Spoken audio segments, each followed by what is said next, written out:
Bom dia, agora a gente vai apresentar o seminário da Covid-19 relacionado com a terapia por anticoagulantes. O grupo é composto pela Isabel, por mim, Isadora, pelo Romano e pelo Vitor. E antes da gente relacionar a Covid com os anticoagulantes, a gente vai destrinchar um pouquinho mais sobre essa classe e como ela atua. Os anticoagulantes, eles vão atuar principalmente na promoção e no controle da hemostasia, que é esse processo dinâmico que visa a manutenção da fluidez do sangue. Entretanto, os anticoagulantes que são comercializados, ao proporcionar esse efeito, eles vão apresentar um maior risco de sangramento, correspondendo ao principal efeito tóxico adverso. E no trabalho, a gente vai abordar principalmente dois tipos de anticoagulantes que vão ser classificados a partir da sua absorção. Então, a gente vai ter os anticoagulantes parenterais, que são representados principalmente pela heparina, que é comercializada na forma de heparina não fracionada, HNF, e pelos seus derivados, que são as heparinas de baixo peso molecular e as fondaparinux. Além disso, a gente também tem os anticoagulantes orais, que vão ser representados principalmente pela varfarina. E a absorção, a heparina pode ser absorvida via parenteral ou subcutânea e seus derivados vão ser principalmente absorvidos via subcutânea. E a varfarina, por sua vez, ela vai ser absorvida principalmente via oral, mas ela também pode ser absorvida via intravenosa. E, além disso, para os dois tipos não é indicada a administração intramuscular porque tem um maior risco de causar hematomas.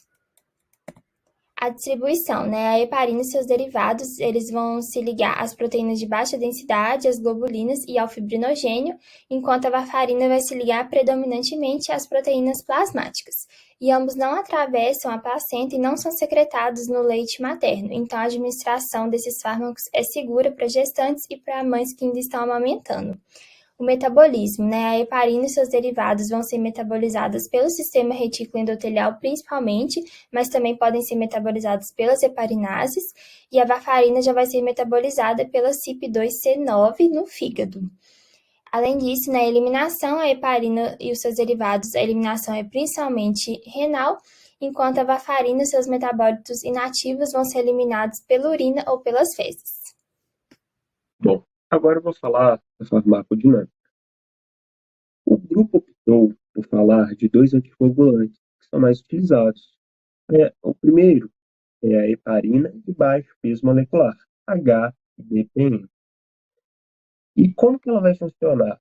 Ela realiza sua ação anticoagulante por meio da ativação da antitrombina 3, que tem a atividade acelerada em até 1000 vezes, no sentido de inibir os fatores de coagulação 2A e 10A, e também inibir, só que em menor quantidade, os fatores de coagulação 9A, 11A e 12A. A ligação da HBPM a antitrombina 3, né, vai depender da presença de uma única sequência de pentasacarídeos, contida em cerca de 1/3 da molécula de farina. Os 2/3 restantes têm mínima atividade anticoagulante nas concentrações terapêuticas que são comumente utilizadas. E a sequência de pentasacarídeos confere maior afinidade da HBPM pela antitrombina 3. Ok? Agora, sendo mais específico e dando um destaque maior para os fatores 2A e 10A, como que vai funcionar essa inibição da ação deles? A HBPM ativa o fator 2A quando ela se liga à antitrombina 3 e ao fator 2A simultaneamente. Agora, para inibir a ação do fator 10A, a HBPM ela ativa a antitrombina 3. Então, basta fazer isso para inibir, né, essa ação do fator 10A. Bom, a meia-vida do HBPM é de 4 horas, né? Essa é a meia-vida. E fazendo uma comparação do HBPM com a heparina não fracionada, qual que vai ser a vantagem do HBPM? Menor ligação a proteínas plasmáticas e proteínas de fase aguda, menor ligação aos macrófagos e células endoteliais, menor ligação às plaquetas e fator plaquetário 4 e menor ligação aos osteoblastos. Então, isso vai conferir uma vantagem terapêutica. Essas vantagens, na verdade, né, terapêuticas, são uma resposta anticoagulante, perdão, mais previsível, meia vida plasmática mais longa e maior biodisponibilidade, ok? Agora, falando sobre a varfarina, perdão, como que ela vai atuar?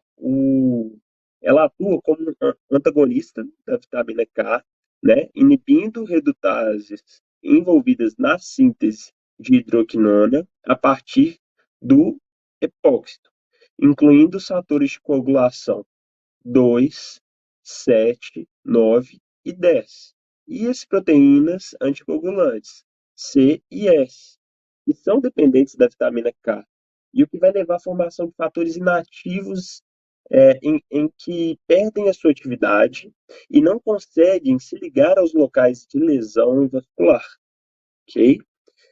Bom, igual está no slide, né, após 24 horas da administração da varfarina, vai ocorrer o efeito anticoagulante, tendo um resultado máximo entre 72 a 96 horas, ok?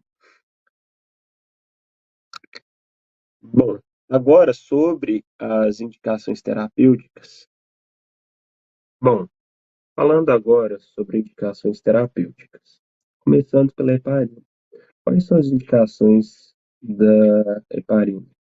Pacientes em tratamento inicial em quadros de angina instável, episódios prévios de infarto agudo do miocárdio, trombose venosa e embolia pulmonar, profilaxia para eventos tromboembólicos, heparina não fracionada, mais antiplaquetários, para tratamento de síndromes coronarianas, IH-DPN, para profilaxia e tratamento de CVP. Agora, a varfarina vai ser para tratamento de embolia sistêmica e acidente vascular cerebral em pacientes com próteses valvulares e fibrilação atrial.